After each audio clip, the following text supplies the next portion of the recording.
This is K-12 Tech Talk. K-12 Tech Talk.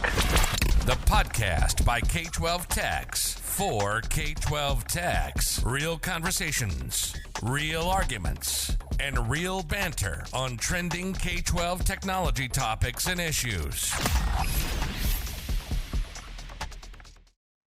Live from the NTP studios, this is the K-12 Tech Talk podcast. My name is Josh. This is episode 151, like Bacardi. With me weekly, not drinking Bacardi, is Chris. Hello, Chris. I'm drinking Pepsi Zero Sugar Wild Cherry. Yeah, close enough. And Mark. Hello, Mark. Hello. Mark. I'm not drinking Pepsi. No, I'm not either. Brown water. Let's see. So, couple quick hits real quick. If you are in the middle of E-rate, are you actually the bigger concern? No, wait a minute. Let's talk about NTP and David, because we haven't done that yet.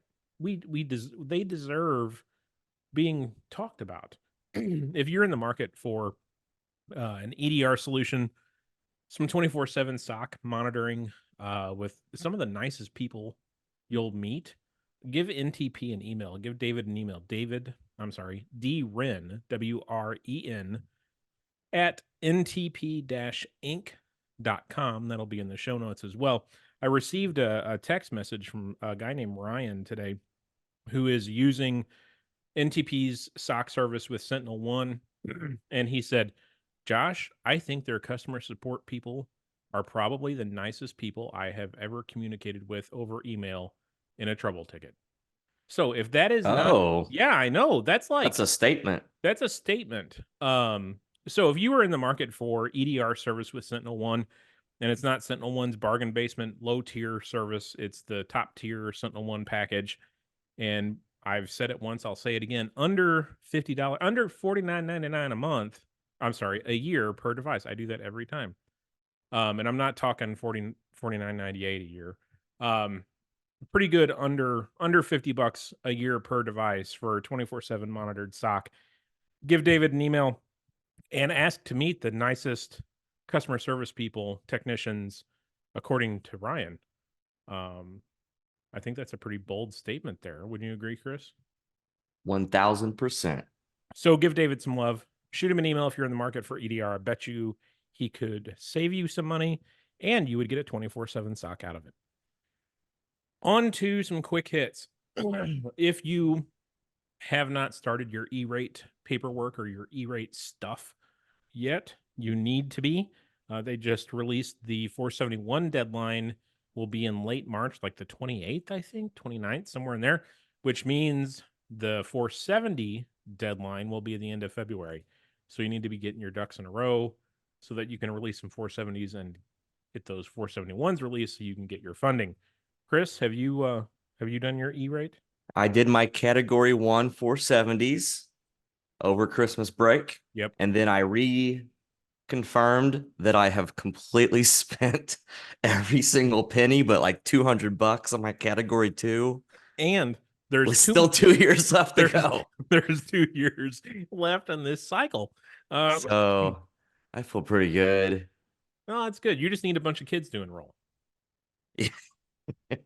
You can have some. So February is when I get my board report on E-rate. I think I'm still gonna ask for like the 20%, like I usually ask for local money. Yeah. I think I'm still gonna shoot for some local money. There you go. I'm gonna be like, there's no match. I just could really use the money. Just want the 20%.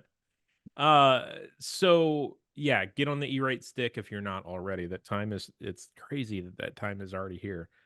This week is FETC. I know at least one person down at FETC, Gretz. She said she is marketing the podcast for us, Chris, while she's down there. She had a session today about bridging the gap between technicians and teachers. And she talked about the podcast, she said. So that's cool. And I think she still has a picture of me from the cruise in her presentation. She asked for permission to include my glamour shot picture in her presentation. So if you were subjected to that, I apologize. Our friend Debbie with the Midwest Tech Talk Planning Committee is also at is she? FETC. Yep. Huh. Repping some Midwest Tech Talk, hopefully.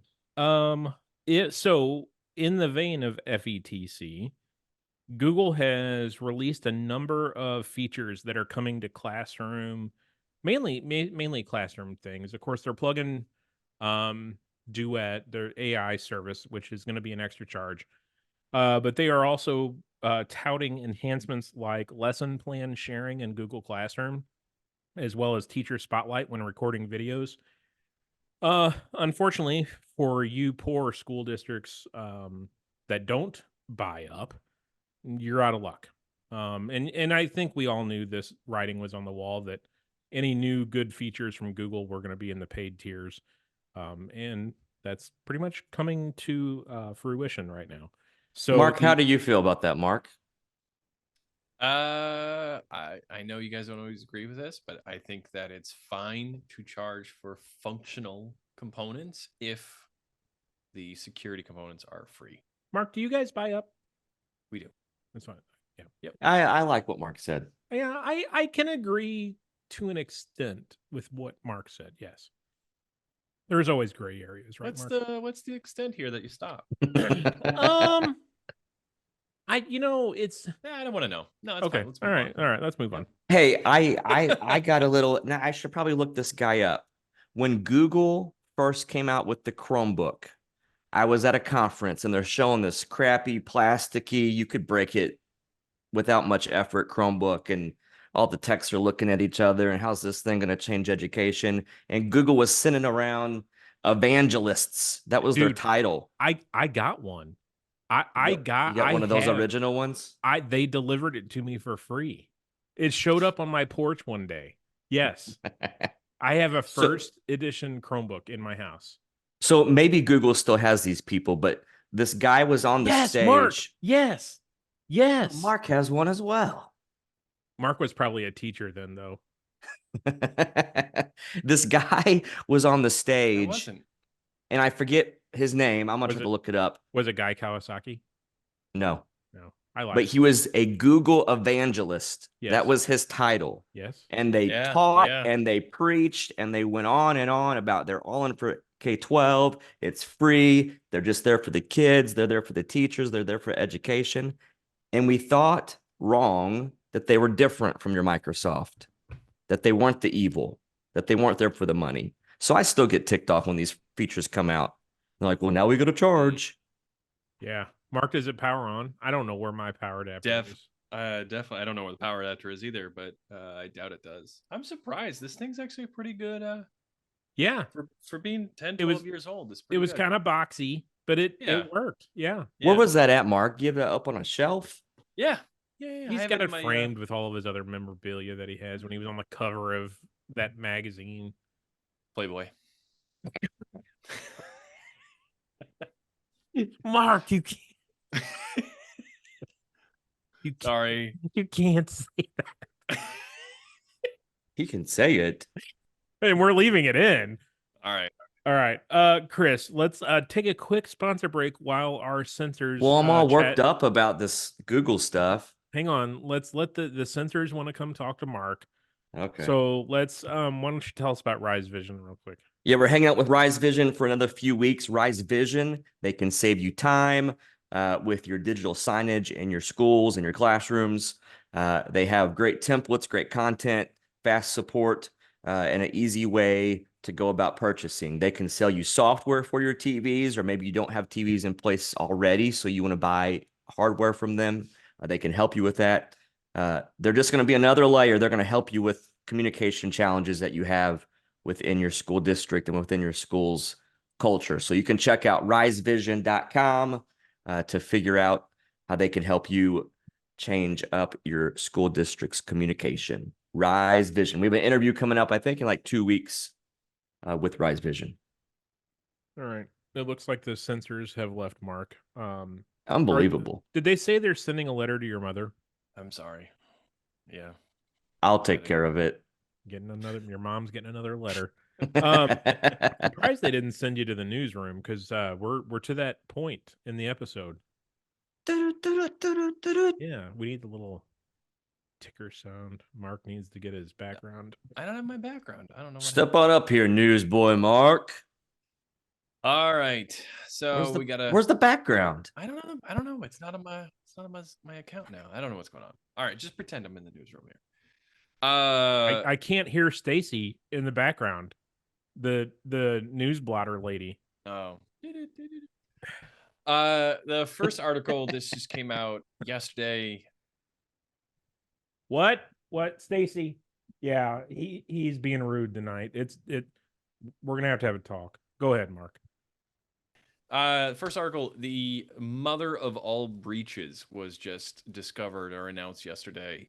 This is the largest data breach by almost 9 times the last large breach in a database of approximately 12 terabytes of breach data, which amounts to about 26 billion records, was uncovered.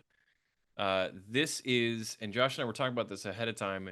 Some of it is not new. Actually, a lot of this is not new data that was breached. So some of the things we've heard before, Canva, Twitter, MySpace, those kinds of breaches were included, but there are some new ones in there.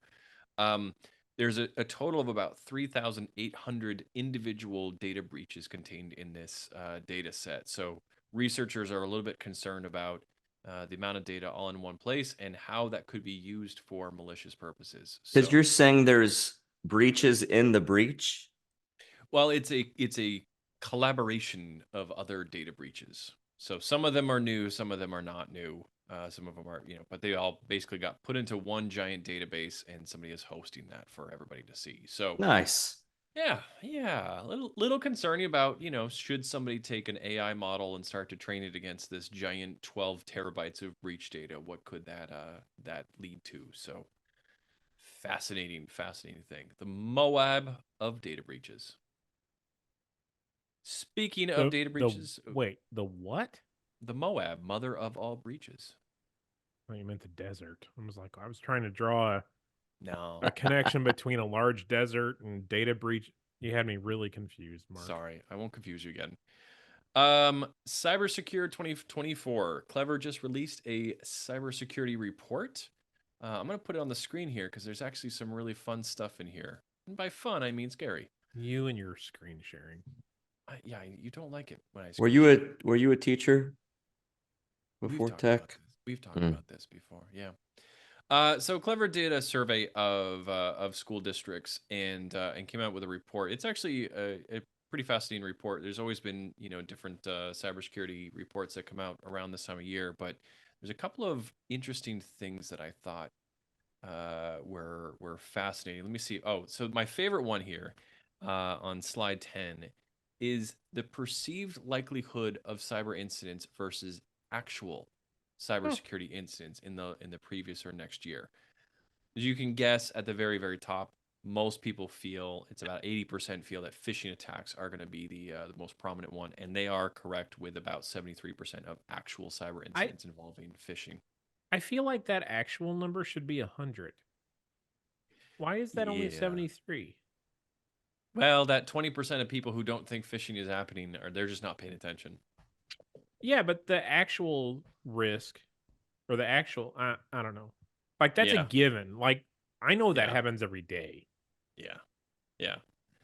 The second one, the highest perceived, is ransomware, with about 34% of districts feeling that ransomware is the most likely or the second likely attack happening.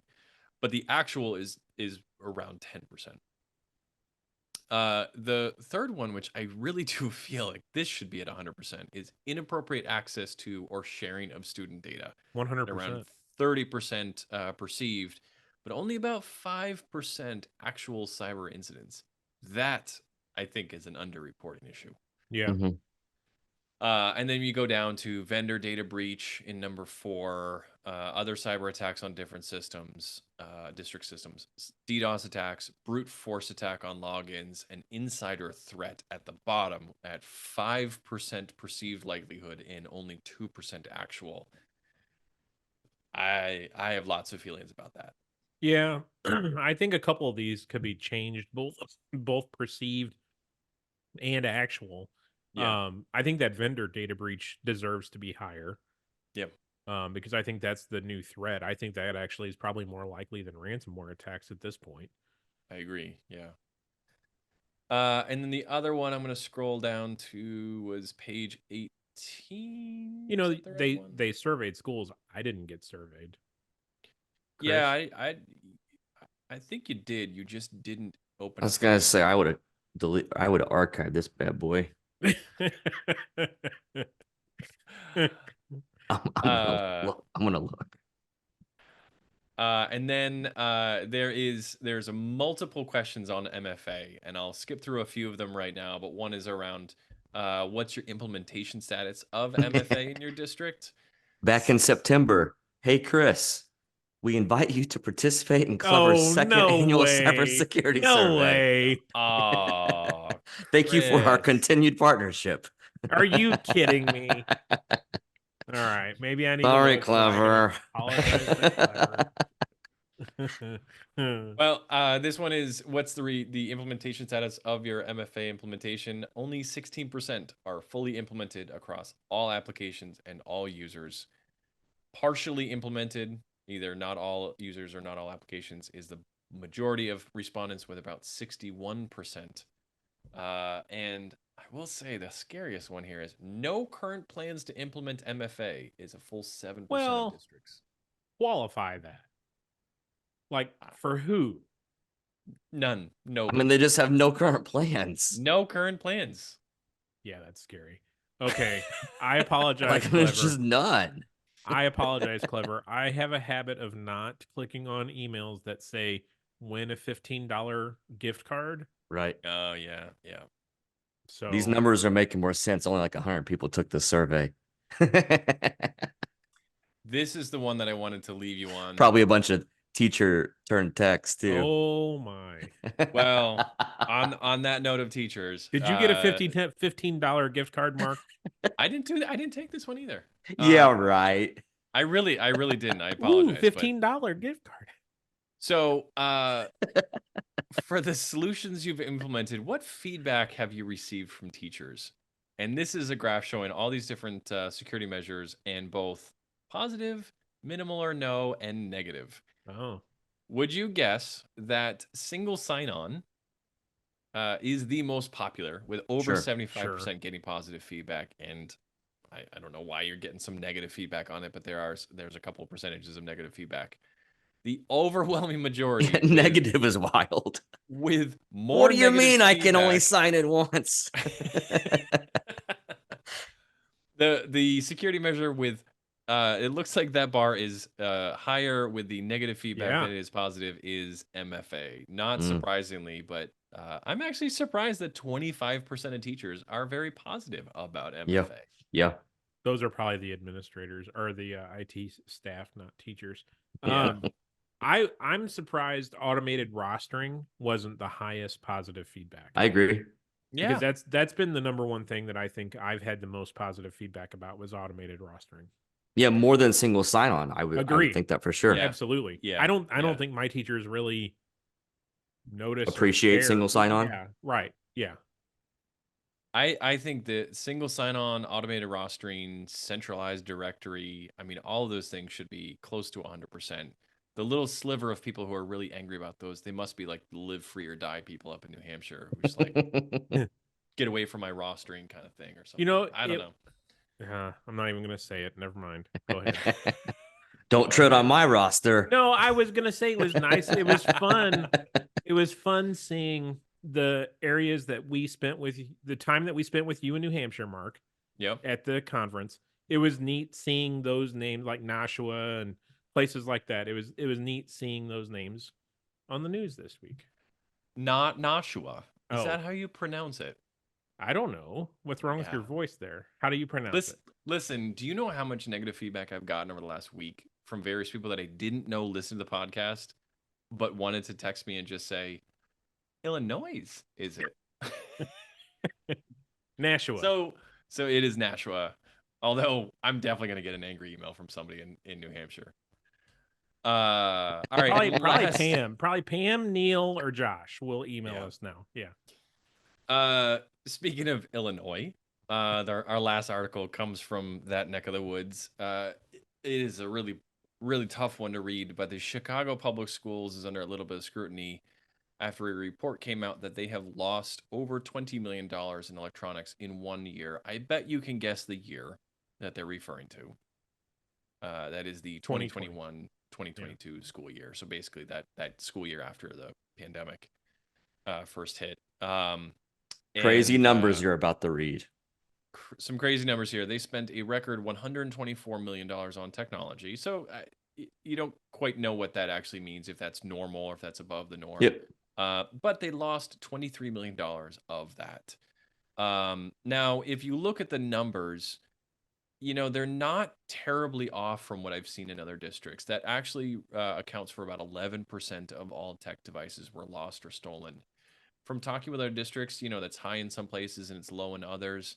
I think the reason why this is such a big story is, these are just big, big numbers, and it's very easy to talk about.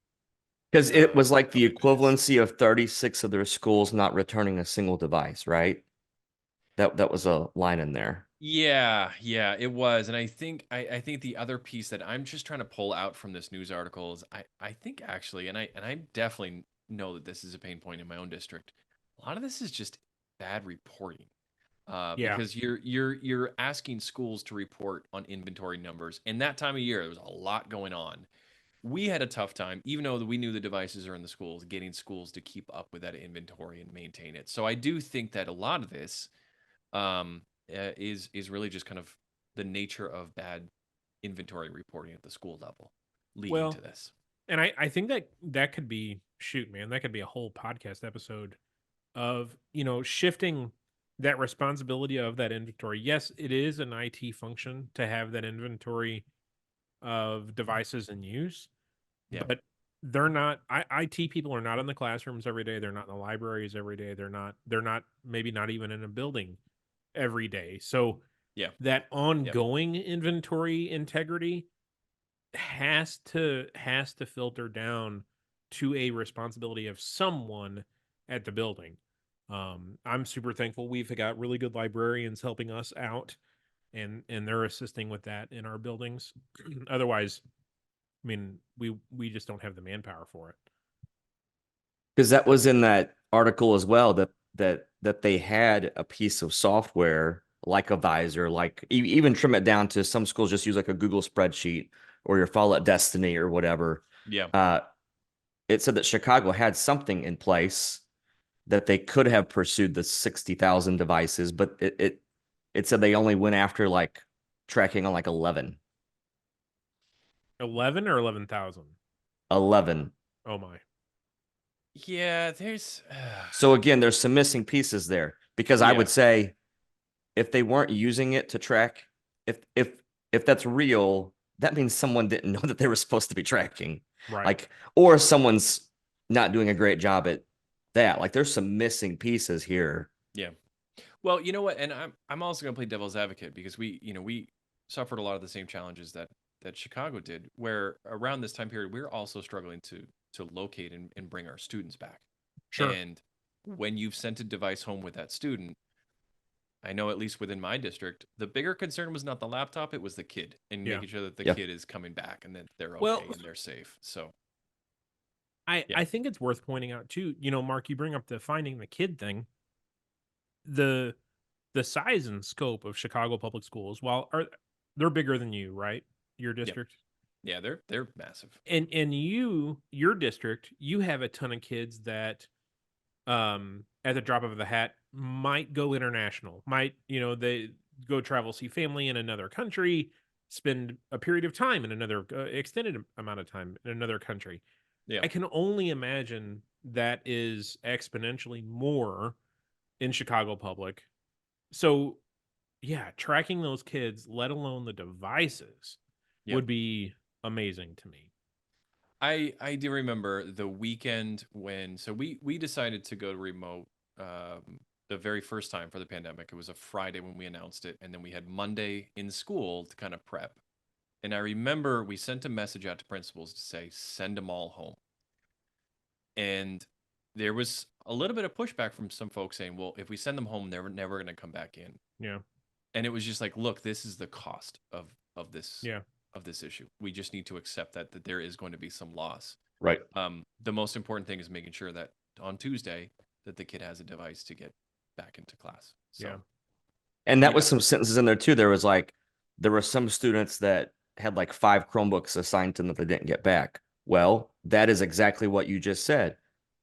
The school district was making sure that kid had a device, which Right. is a positive thing for education. Yeah. Does it suck that they didn't get back any of the 5? Absolutely.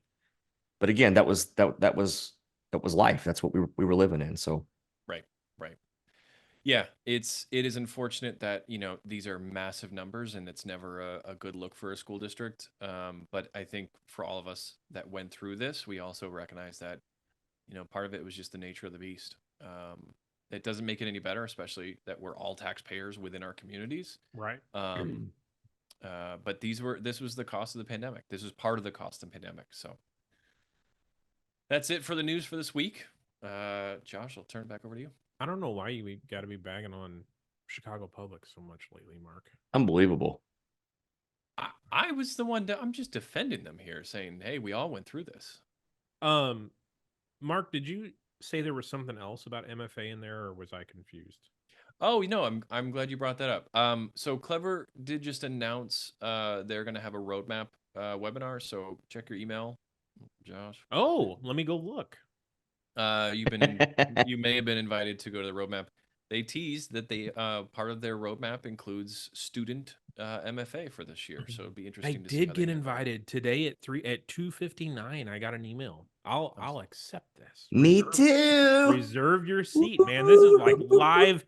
This is live email reading on the podcast. Let's go. Mark, what do you think they're going to announce? I mean, they say it right in their email. They're going to announce student MFA. Oh. So we need. I'm eager to see how it's done though, because we all know that students, you can't depend on a mobile device for students. So it'd be interesting to see how they do it. I know ClassLink has a photo wall, I think it is, or I don't know. Interesting. Well, maybe we can get some of the clever people on to talk about it. Let's make it happen. Let's make it happen. Chris, why don't you make it happen with Extreme Networks real quick? Extreme Networks, a proud sponsor of the K-12 Tech Talk podcast. You can email D Mayer, that's Dominic Mayer, dmayer at extremenetworks.com. He can hook you up with great K-12 Tech Talk pricing. He will be aggressive. If you're getting rid of, maybe you just want to, those switches, they're purple, they're pretty in color. Maybe that's your jam. Purple, you like purple? Go Extreme. But I know when we looked and we were comparing other manufacturers, other companies, other brands, spec to spec, apples to apples, Extreme came in as the cheaper cost as well. So you should look at Extreme. They can be aggressive with pricing, aggressive with specs. So give Dominic Mayer, dmayer at extremenetworks.com an email. And they're not going to change the name of a product. They're not going to go out and buy a company and then say they're all in on that company name and then change that company name 5 years later. HP. So listener emails, IT documentation. Mark, you said you found this on, was it Reddit today? Yeah, interesting Reddit conversation I just popped in the chat for you. I recently started a school where there was no documentation done or software used to track things before I started. Sounds familiar.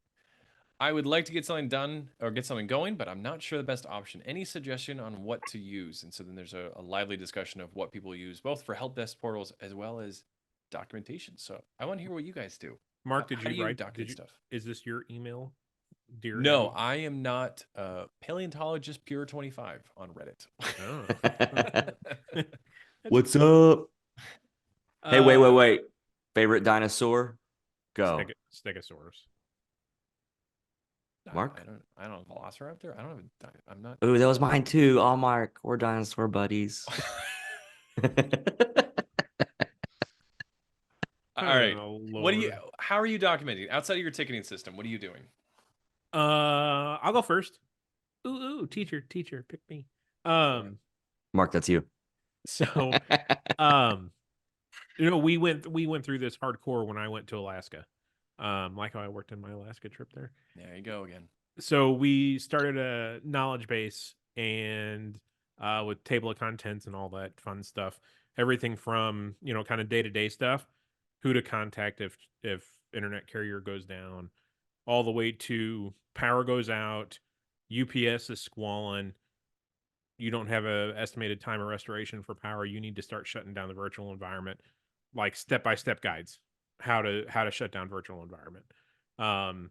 That was probably, I think we've talked about it, the biggest brain dump I've had since in my professional career. I'll just put it that way.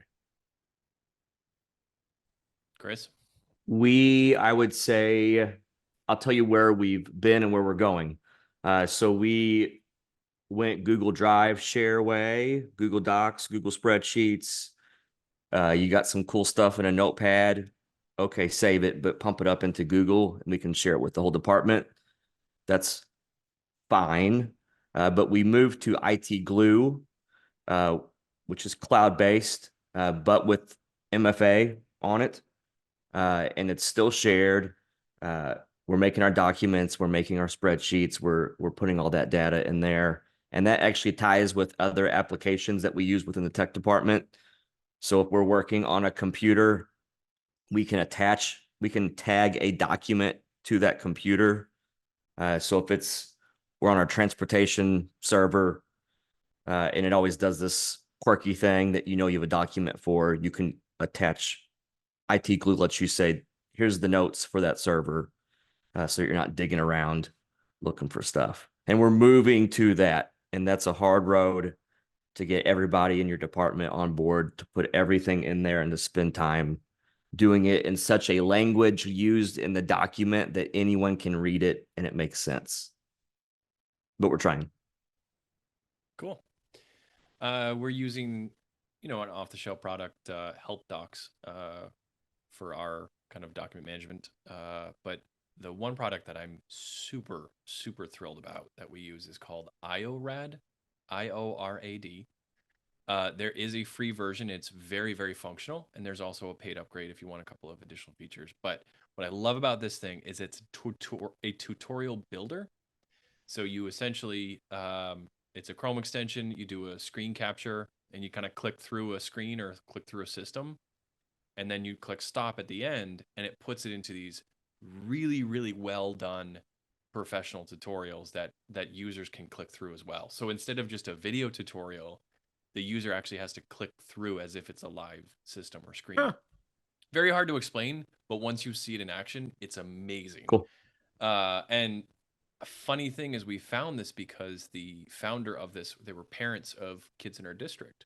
And they stopped by, and usually I don't like to do cold calls from vendors, but I was like, well, if this is a parent, I got to check it out. And I just immediately fell in love with this thing. So I definitely recommend checking out one of the tutorials, IORAD, and it's free. So why not try it out? So they're going to be a sponsor soon, is what you're saying? No, I'm just, you find those tools that like you really, really fall in love with. IORAD is that one that over the years I've really loved. So, and there's some really good helping tutorials that are so easy to make and easy to share. So I already love them because their demo video on their website is it starts out like a bad 80s infomercial. Are you tired of video like that? And then the guy cusses and beeps it. Like, okay, I'm in. Swearing. I'm in. Josh's. That's what gets you. All you need is a glass of bourbon, and I'd be forking over money at that point. Upgrade me. Yeah. Very cool. Very cool. I'm gonna check that out tomorrow. Yeah, they do have some good education discounts as well, and it's very. I bet if you mention Mark, you might get a steeper. Maybe they're sponsors, they don't even know it. No, I will say the free version is phenomenal. The only reason we pay for it is because we do a lot of tutorials of like our student information system, and the masking, like automated blurring, all that. That's part of the upgrade. Yeah. But if you want to do something else, it's totally fine too. So, or if you're into exposing your students' data, completely that too. Cool. Yeah, why not? And show people how to use that data. I'm thinking of like parent tutorials for Parent Portal. because that's something that we've struggled with this year. Chris, you're going to be struggling with this summer. I don't want to talk about it. No, that's actually a very interesting idea, Mark. Mark actually has a good idea. Hey, Mark always has good ideas.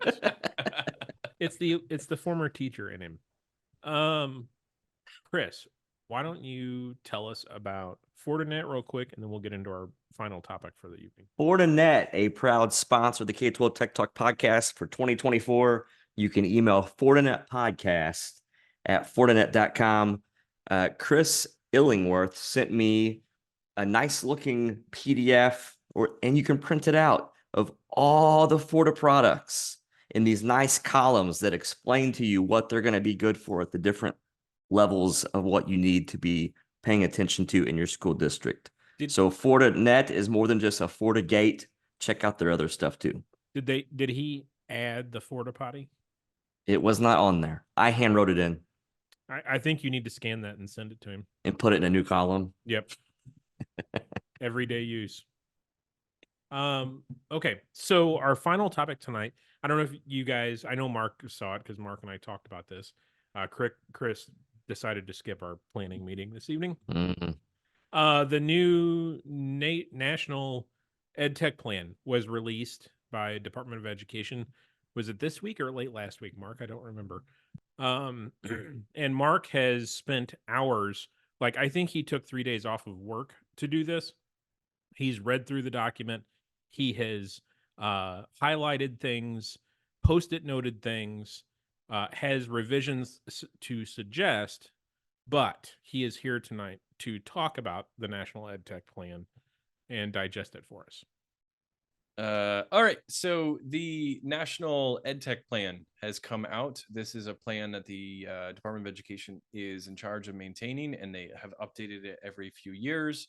The latest version of the National EdTech Plan was released this week, and it crosses three main ideas: the digital access divide, the digital design divide, and the digital use divide. Access referring to gaps in access to devices, high-speed internet, and even lessons in digital citizenship and literacy, those kinds of access to the resources, digital resources. The digital design divide refers to teachers' use of technology and differences between classrooms and schools and districts.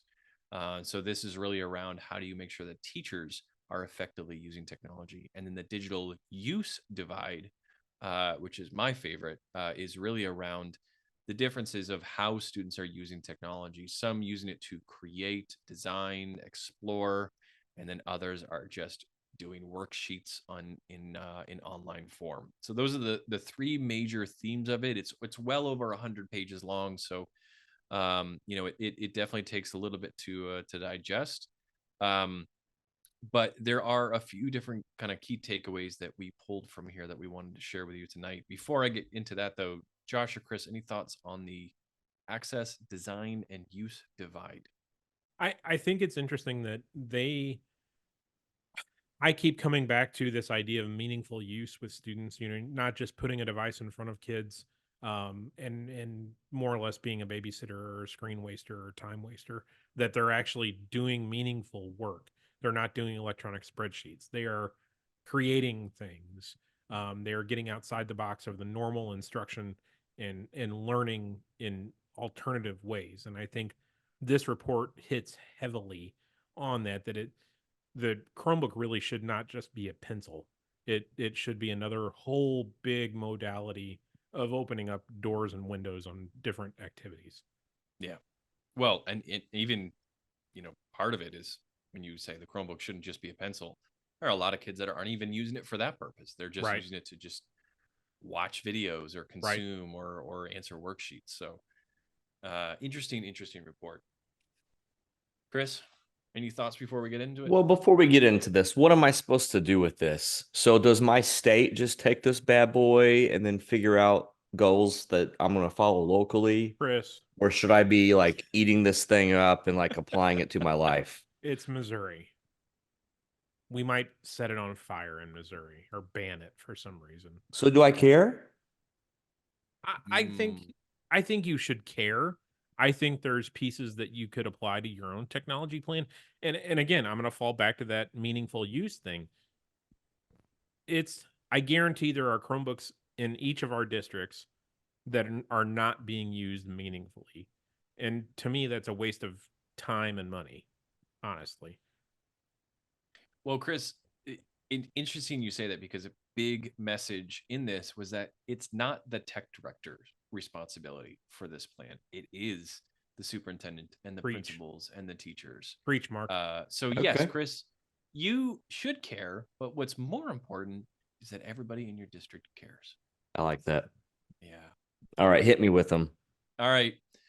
Well, that was actually one of the main points, is that the report is not designed for the tech director. It's designed as a roadmap for district leadership. So it really is. I will say that I think the main audience is not people in our role. It's actually more of the superintendent, and making sure that the superintendent is watching over these kinds of things. So that was the big first takeaway from the report.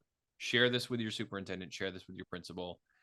I know tomorrow I'm going to be sending this out to a lot of our district leadership as well, to say, I can't do this alone. I need you at the table. I like that, Mark. Yeah.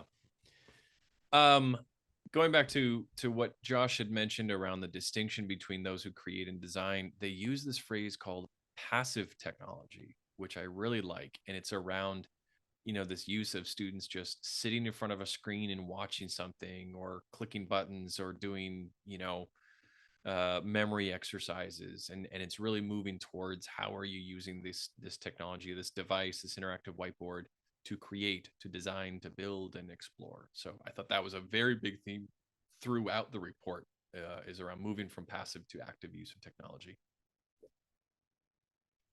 The third topic, and I'm curious if you guys are familiar with this phrase, UDL, or Universal Design for Learning. You've heard of this? Heard of it. So, in fact, one of the news articles I read about this, it was used in something like 70 or 80% of the pages of this report mentioned UDL, or Universal Design for Learning.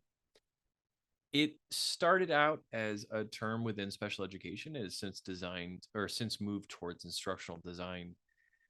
The idea is, you think of traditional accommodations or components, like think about captions on a TV. When I turn the TV on, I don't turn the captions on, because I do, because I'm over 40. Well, you just made my point.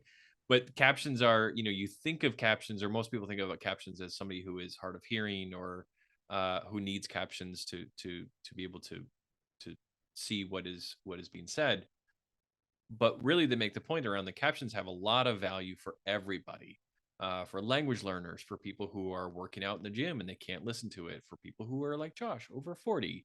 And even on their website, they make the comment of couples who have different sleep schedules can also benefit from captions. So the Universal Design for Learning is meant to say, these things that we think about as accommodations for certain people can actually be much more helpful for the general population. So it's like moving from, you've got ramps and staircases.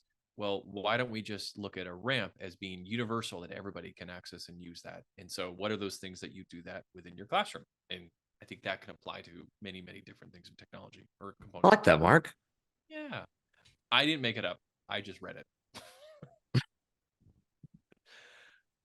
And then the fourth kind of big takeaway is as I mentioned before, they have these three different categories: digital access, digital design, digital use. They kind of give recommendations for districts to think about this. And what I really liked about it is the first recommendation for each one was, when you look at digital use, it's how do you create a portrait of a learner? What does the student need to do in order to be a successful learner, or be able to achieve? What do you look at when you think of your graduate? We think of graduates, and what is the ideal student going to look like? Think about that as you're designing your technology for digital use. What is the portrait of your learner?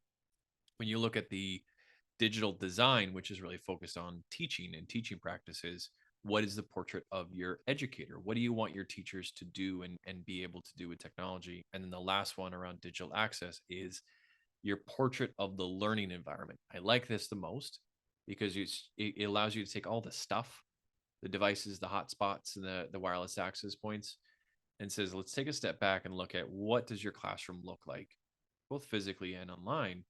And then from there, your portrait of a learning environment will allow you to say, what's the ideal hardware or software that we want to put into that environment. So Do they get I extra? like that. Do they get extra points if they have a Bitmoji classroom? Double points. Yeah. Oh. Yeah, that was right in there. There's a scorecard at the end.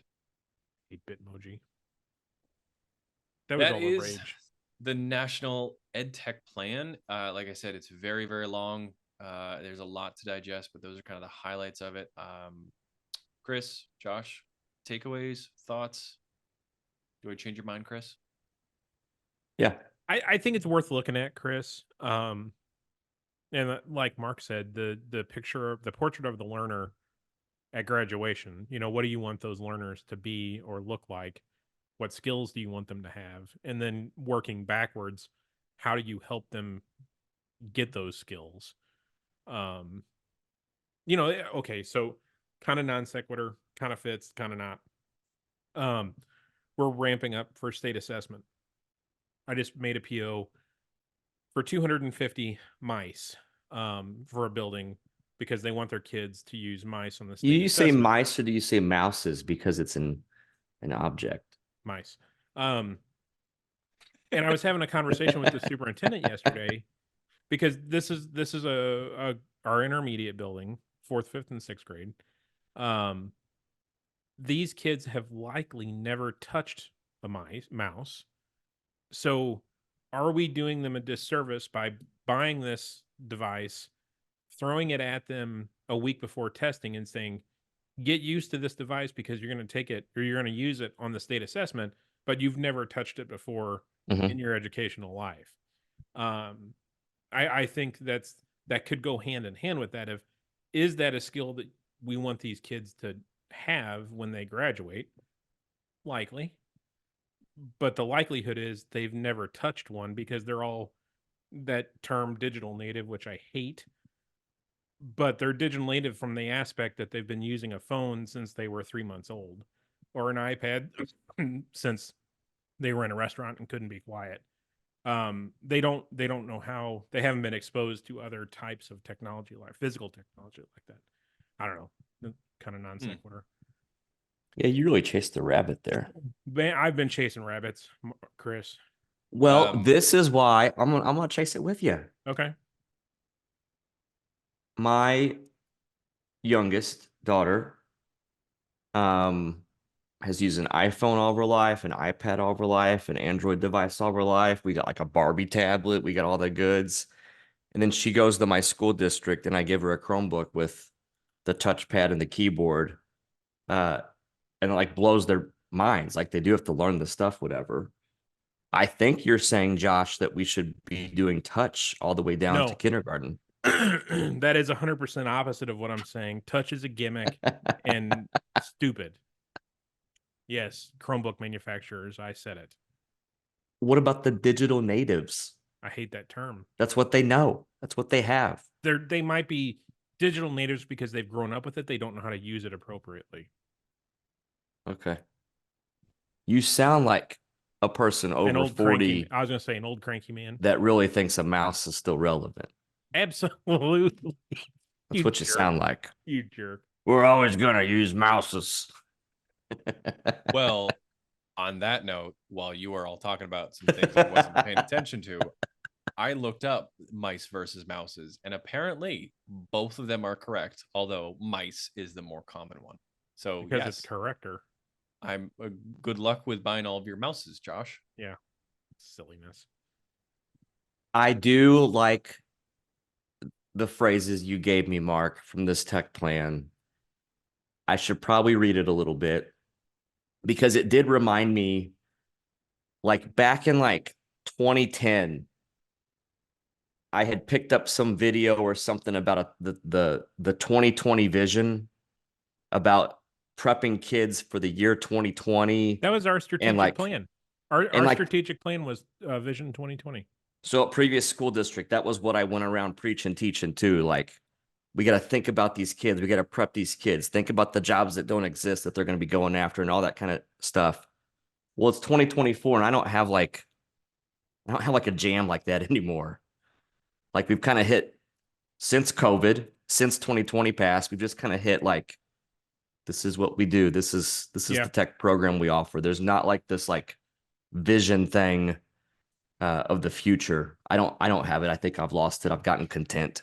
That's weird. So what do you think caused you to lose all that steam in 2020?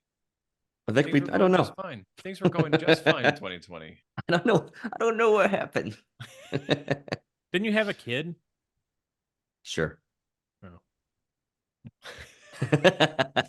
That's only 4 years ago. No, Right. I did not have a kid. No. Oh, we were hanging out with Corey too much. Mm-hmm. COVID. Right. I think Yep. Mark was talking about COVID. But... Oh, okay. So I'm into this plan. All 100 pages. Wow. You'll have it read this weekend. I know you will. All right. Well, that was episode 151. Give our sponsors some love, especially David at NTP, Rise Vision, Extreme Networks, Fortinet. Because without them, we're not here. And Mark's definitely not here. So let's see what's coming up. Oh, do we want to tease next week's episode? Are we going to talk about that? Yeah, sure. Yeah. Go ahead, Chris. This was, I think, Mark's idea. Mark's idea, so Chris can talk about it. Mark had the great idea. Oh, sorry, Mark. Do you want Mark to always has introduce great it? ideas. No, but Chris, you carried it out. So our next week's episode is going to be a little bit different from the norm. It's going to be the principal episode, and our primary audience is going to actually be school principals. So Right.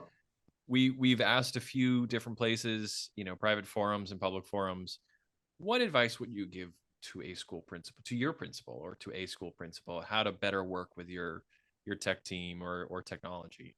And we've gathered a lot of those responses. We're putting together a good show. And the primary audience, this will be an episode that we want you to share with principals, maybe like secretly or overtly share it with your principal. And we'll have some advice for principals to work with their tech teams and a little bit of advice for tech teams to work with principals at the same time. So We will be well. Hmm? What? Go ahead. I was going to say share it with your admin meeting. Like your next admin meeting, the only agenda item is that episode. And then we're going to wear our blazers. We're going to drink sparkling water What? with chips. We're going to be very proper. Don't worry. Chris does not have any interaction with principals in this, so he has no say in this. Oh. Principals don't sit there in blazers and drink sparkling water, Chris. That's the CIOs of large schools. Yes. All right, guys. That was episode 151. Shoot us an email. What comments would you like to share with principals? If you had to tell a principal one thing on how to get along better or how to communicate better with their IT department, what would it be? Send us an email, k12techtalk@gmail.com. Catch us on all the major podcasting platforms. We will see you next week. MFA? The views and opinions expressed on the K-12 Tech Talk podcast are the personal opinions of Josh, Chris, and Mark, and do not represent the views or opinions of our sponsors or other organizations that we're affiliated with. The material and information presented here is for general information and entertainment purposes only.